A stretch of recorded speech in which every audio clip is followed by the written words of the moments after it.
Հարց համար 67 ապահովագրական փաթեթը ձևավորելու կարգը դրանում ընդգրկված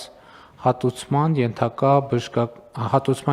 բժշկական օգնության և սպասարկման ծառայությունների ցանկերը հաստատելու մասին հարց է, խոսքը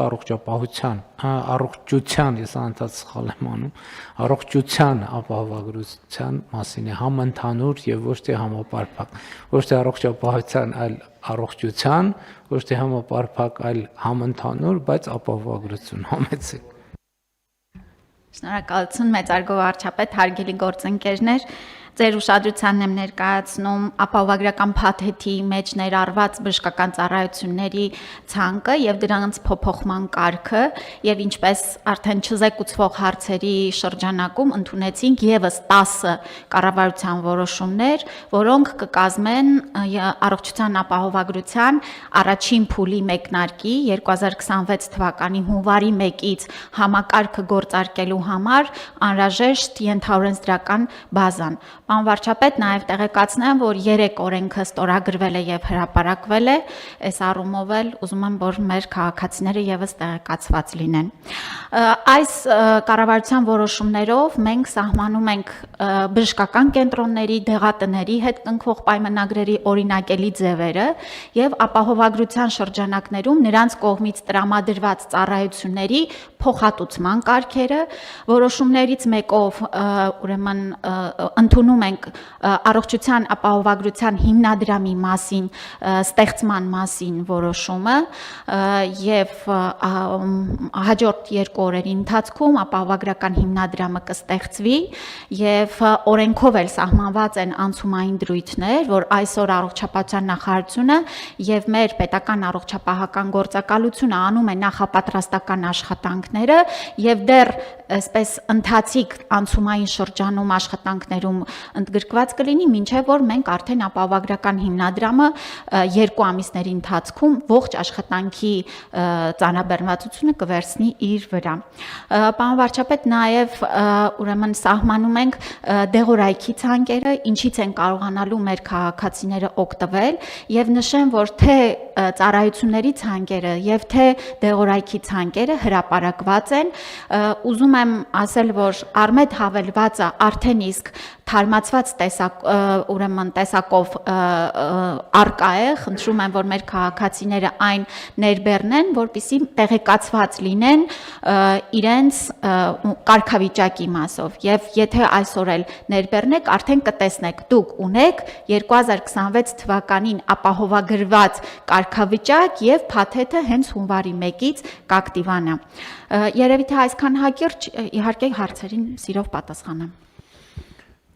Տիկին Ավանեսյան, ճիշտ եմ հասկանում, որ այս որոշման եւ որոշումների փաթեթի ընդունմամբ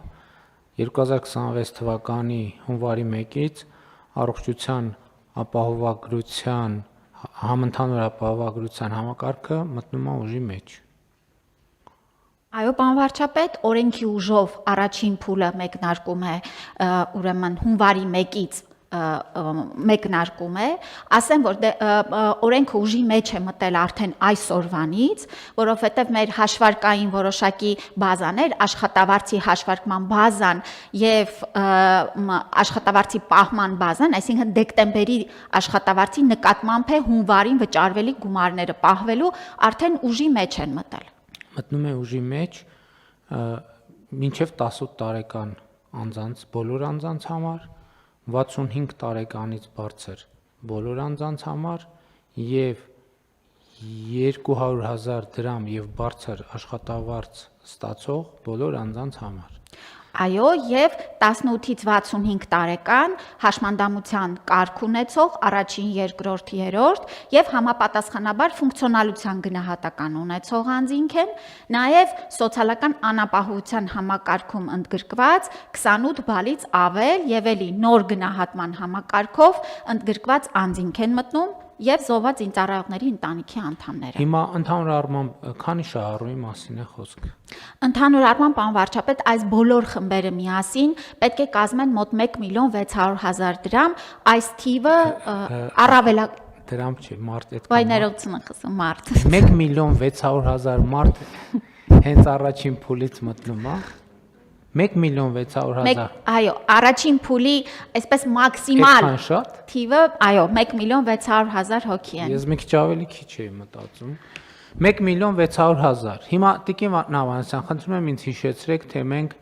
ի սկզբանե երբ ենք պլանավորում, որ պետքա մտներ համակարգը ուժի մեջ 2024 թվականի հուլիսից թե 25 թվականի հուլիսից Անվարչապետ մենք կառավարության հայեցակարգով ընդունել էինք, այսպես նախանշված ժամկետներ էինք դրել, որ 24 թվականի կեսից պիլոտային ձևաչափով կսկսենք, հետո 25-ի կեսից արդեն համակարգը առաջին փուլը կմեկնարկի, ու ըստ էության 26 թվականի հունվարի 1-ից կգործարկվի։ Ես ինչի համար եմ ասում, ինչու 2024 թվականի հուլիսի 1-ից էր նախատեսվում Մենք քննարկեցինք, էլի քննարկեցինք, հետո մենք չքննարկեցինք, հասկացանք, որ պատրաստ չենք։ Հետո ասենք լավ, եկեք կանենք 2025 թվականի հունվարի 1-ից։ Հետո 25-ն էլ ենք, մի տարով ենք, մի անգամից հետաձգի։ Հետո քննարկեցինք, հետո հասկացանք, որ պատրաստ չենք։ Հետո հասկացանք, որ երբեք էլ պատրաստ չենք լինելու, որովհետև եթե պատրաստության այն նշաձողը, որ մենք մեր առաջ դնում ենք, մենք ինչ ենք ուզում եւ մեր ընդհանրապես մեր իրականության մեջ էլ տենց բան կա։ Մենք ուզում ենք իդեալական պատրաստ լինենք, որ ենթադրենք ունենանք մի բան, ունենանք 600 Այս Mercedes-ի մակարդակի մի բան, որ սենց, ասենք բանալ էլ չկա հիմա սենց անենք ու համակարգ սկսի։ Բայց մենք մի բան հաշվի չենք առնում։ Մենք այս 600 մակարդակի բան կառուցելու համար պետք է մի հատ Zaporožets գոնե կառուցած լինելու փորձ ունենանք։ Չի կարա տեն չի լինում, որ մի անգամից ասենք այդ կետից սկսել։ Եվ երկրորդը ընդհանուր առմամբ ես նաև ինքնահայեցման տրամաբանության մեջ ես գալիս եմ հետևյալ եզրակացության, այսինքն համոզմունք է դա արդեն ոչ թե բան եզրակացություն, այլ եւ սա չի վերաբերում մենակ այս թեմային, դա վերաբերում է բացարձակ բոլոր թեմաներին, որ այնտեղ մենք ուզում ենք, որ երբեմն իդեալի ձգտումը բերում է մեզ անգործության Որովհետև մենք ասում ենք ոնց եկանք հասանք դե իդեալական չի, հետևյալ մենք ընդհանրապես իդեալի այդ մղումից պետքա հրաժարվենք, որովհետև իդեալի մղումը մեզ անընդհատ տանում է փակուղիներ կամ անընդհատ գցում է միֆերի մեջ։ Հիմա ես սա ինչի համար եմ ասում։ Ուզում եմ դիմեմ հանրությանը երկու հարցով։ Առաջինը Սիրելի 1.600.000 հայրենակիցներ,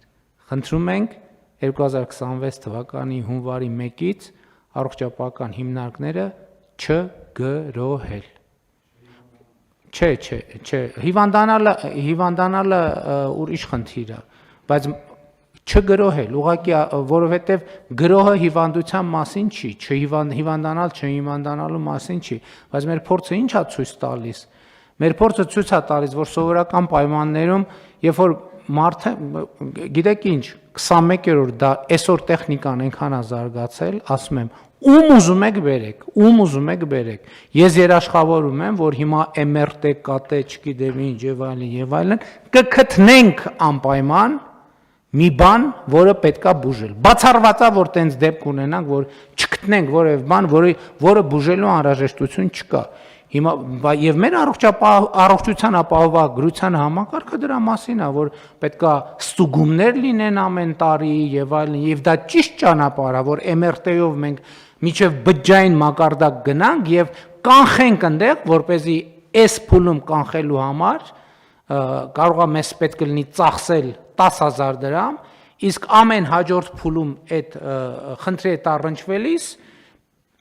պետական ծախսն է ավելանալու եւ մարդու առողջության վիճակն էլ վատանալու է, բայց ելի եմ ասում, պետք չի հունվարի 1-ից գրող ձեռնարկել առողջապահական համակարգի վրա, որովհետեւ ոչ բժշկական կենտրոններն են փախնելու, ոչ կառավարությունն է փախնելու, ոչ պոլիկլինիկաներն են փախնելու եւ պետքա կառավարել։ Սա ինչի համար եմ ասում։ Օրինակ, դա էլ պետք է հասկանալ, որ առողջության ապահովագրության համակարգը ինքը կառավարման անհրաժեշտություն ունի։ Եթե համակարգը գնահատելու է, եթե այս մարդու վիրահատությունը, եթե մենք անենք 3 ամիս հետո իր առողջությանը անվերականգնելի վնաս չի պատճառվի, այդ վիրահատությունը լինելու է ոչ թե այսօր, այլ 3 ամիս հետո, ոչ թե այն պատճառով, որ մենք չենք ուզում տվյալ բուժառուին այսօր օգնենք, այլ այսօր կան ուրիշ մարդիկ, որոնց վիրահատությունը այսօր չանելը իրանց առողջության համար կառաջացնի անվերականգնելի հետևանքներ։ Եվ հետևաբար ես ուզում եմ ասել, որ շատ կարևոր է, որ հանրությունը նույնպես, ոչ միայն կառավարությունը, հանրությունը նույնպես նոր ձևավորվող համակարգի նկատմամբ ունենա նույն վերաբերմունքը, դա իրանն է, դա կառավարությանը չի։ Այս համակարգը, որ մենք ներդնում ենք, դա կառավարությանը չի, դա քաղաքացիներինն է։ Եվ հետևաբար պետք է նաև որոշակի ըմբռնում ձևավորվի։ Հաջորդը, հիմա ես համոզված եմ, ինչ եմ ասում, ցանկացած էլի իմ համոզմունքը, բարեփոխումը միջև չհանդիպի իր խնդրին, ինքը կենթանություն չի ստանալու։ Ելնելու են խնդիրներ, աշխատանքային, կազմակերպչական, տեխնիկական եւ այլն եւ այլն։ Հիմա սոցիալական ցանցերում փոթորիկներ մեծ հավանականությամբ չեն լինի ավելի լավ, բայց համոզված եմ, որ առիթ կօգտագործեն նաեւ, որ դա ապոկալիպսիս չի։ Ես հավաստիացնում եմ։ Այն բանը, որ այսինչ կայքը 10 վայրկյան ուժ բացեց, դա չի նշանակում, որ երկիրը կործանվում է, դա չի նշանակում, որ աշխարհը քանդվում է, դա չի նշանակում, որ կյանքը ավարտվում է։ Այսինքն համակարգ ենք մեր ներդնում, որ պետքա համակարգ ինքն էլ պետքա ադապտացվի եւ ադապտացվելու է որոշակի սխալների եւ բացթողումների արդյունքում, բայց մենք համոզված ենք, որ այսինքն սովորական ռեժիմով պետք է աշխատենք, չնայած կառավարությունը, առողջապահության նախարարությունը ամեն դեպքում կաշխատի արտակարգ ռեժիմով, այսինքն եւ կառավարության մակարդակով եւ նախարարության մակարդակով օպերատիվ խմբեր են ձևավորվել եւ ավելին մենք հունվարի 5-ին արդեն առողջապահության նախարարությունում կհավաքվենք ամփոփելու 2025 թվականի առաջնահերթությունների կատարման արդյունքները, առաջնահերթություններից մեկը առողջության ապահովագրության համակարգն է եւ տեսնել առաջին աշխատանքային օրով ոնց է աշխատում համակարգը, ինչ է անում եւ այլն եւ այդպես շարունակ։ Բայց ընդհանուր առմամբ ես կարծում եմ, որ ինչ է իմ հիմնական ուղերձը, որ մենք սովորական վերաբերվենք, սա սև ուրբաթ չի։ Առողջապահության համակարգի սև ուրբաթ չի, որ հիմա հունվարի 5-ին ինչ հասցրինք, առնենք, էլ հետո չի լինելու, ոչ, սա ելնելու է այլևս միշտ։ Հետևաբար մենք մի հատ այդ կոവിഡ്ի ժամանակներից այդ բառը սովորել եմ։ Մենք մի հատ ինքներս մեծ տրիաժ պետք է անենք, հետո առողջապահության առաջնային համակարգը պետք է տրիաժ անի, այսինքն բան անի, հայերենով տեսակավորել ենք, լավ չի հնչում, դրա համար մյուս բառն եմ օգտագործում, այսինքն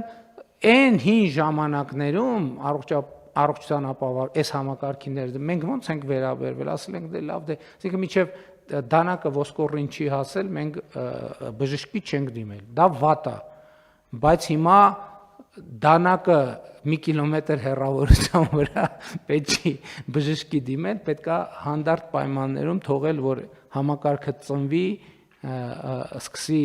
փխրուն քայլերով գնալ առաջ, պնդի, կայանա եւ այլն եւ այլն։ Իհարկե, նաեւ ես խնդիր եմ դրել, որ մենք շատ ուշադիր լինենք եւ քաղաքացիների հարցերին, արձանագրումներին, արձագանքներին եւ այլն եւ այդպես շատ արագ եւ օպերատիվ աշխատենք։ Ֆինանսների նախարարն է տենց խորամանկ ժպտում է, իզուր է ժպտում ֆինանսների նախարարը խորամանկ, որովհետեւ նաեւ մյուս կողմից էլ մենք պետական բյուջեի հարկային եկամուտների մասով նաև բավականին լավ արդյունքներ ունենք եւ համոզված ենք, որ լավ արդյունքներ կունենանք եւ համոզված եմ, ելի եւս մեկ անգամ ուզում եմ շնորհակալություն հայտնել Հայաստանում աշխատող արդյունք ստեղծող եւ հարկերը վճարող քաղաքացիներին, որովհետեւ մեր պետական բյուջեի հարկային եկամուտների շարունակական աճն է այն գործոններից մեկը, որը պետք է ապահովի նաև այս համակարգի բնականոն զարգացումը, բայց մեր երկրում առողջության մակարդակը եւ առողջապահության համակարգի որակը եւ արդյունավետությունը ինքը իր հերթին տնտեսական աճը, նրա ծավալները եւ որակը էականորեն պայմանավորող գործոն է։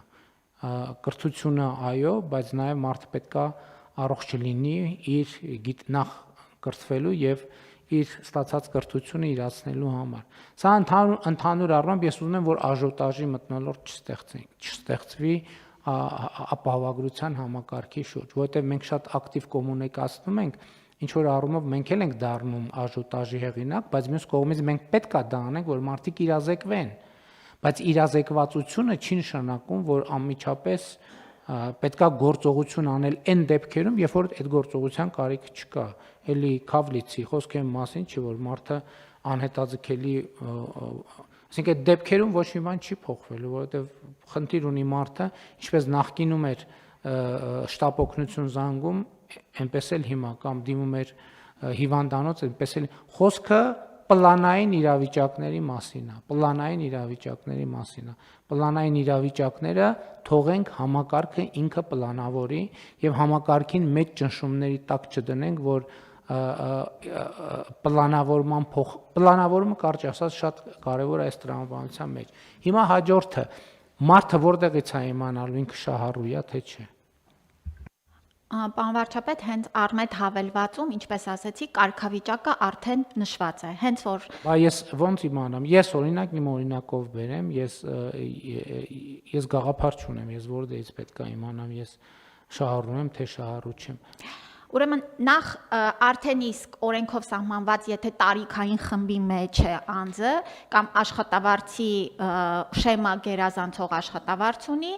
այսինքն պոտենցիալ շահառու արդեն կարող ենք հասնել։ Ինչ որ հավելված կա, չէ՞ որ։ Արմեդ հավելվածը։ Այսինքն մտնում ենք մեր հեռախոսի մեջ, այո, ներբեռնում ենք Արմեդ համակարգը։ Այո, ներբեռնում ենք եւ դա մեր անձնական արդեն գրասենյակն է։ Այնտեղ արդեն տվյալները երևում է դուք ինչքան է անձը ապահովագրավճար վճարելու, այն մարդկանց համար, ում որ պետությունն է ապահովագրելու, որ պետությունն է նրանց համար ապահովագրավճարը վճարել, ակտիվացման ամսաթիվը, փաթեթի մեջ ներառված ծառայությունները, բժշկական կենտրոնները, որոնք որ ունեն ապահովագրական Իսկ այդ տեղերևալու է ես լրացուցիչ վճարում ունեմ անելու եւ եթե ունեմ ինչքան ունեմ։ Ծառայության մասին նկատի։ Ոչ, հիմա ենթադրենք մինչև 18 տարեկաններից պետական բյուջեն, այսինքն խմբեր կան, որ պետական բյուջեի վճարում արվում, խմբեր կան, որ պետական բյուջեի չի վճարում արվում։ Եվ մենք զինծառայողների ապահովագրության հիմնադրամի կարգավորումներն է փոխեցինք, բայց այնտեղ փոքր հատվածներ լինում են երբեմն կամ հիմնականում այդտեղ երևալու է կամ ոնց այդ վճարումը հարկային գործակալը ինքը ապահովել, այսինքն իմ գործատուն իմ աշխատավարձի վճարումները անելիս ամբողջությամբ այդ ապահովելու է եւ ես դրա հետ կապված մտահոգվելու կարիք չունեմ։ Ոչ, պարոն վարչապետ, այո, հարկային գործակալը իրականացնելու է աշխատավարձից պահումը, ինչպես հիմա անում էր զինապահ հիմնադրամին օրինակ վճարվելիք գումարները եւ ուղղելու է արդեն առողջության ապահովագրությանը։ Մի դեպք ունենք, որ սոցփաթեթի շահառուների պարագայում նրանց այդ 6000 դրամը, որ նրանք ունեն, մեկ անգամ պետք է դիմում գրեն, դիմումի ձևը եւ այդ ամեն ինչը այսօր կհրապարակվի, որ գործատուն այդ միջոց եւս ուղի առողջության ապահովագրությանը, որպեսզի անձը Բայց դա մեկը իր եւ իր գործատուի հարաբերություններն են։ Ուրիշ տեղեր ոչ պետքա դիմի, ոչ պետքա գնա։ Այո,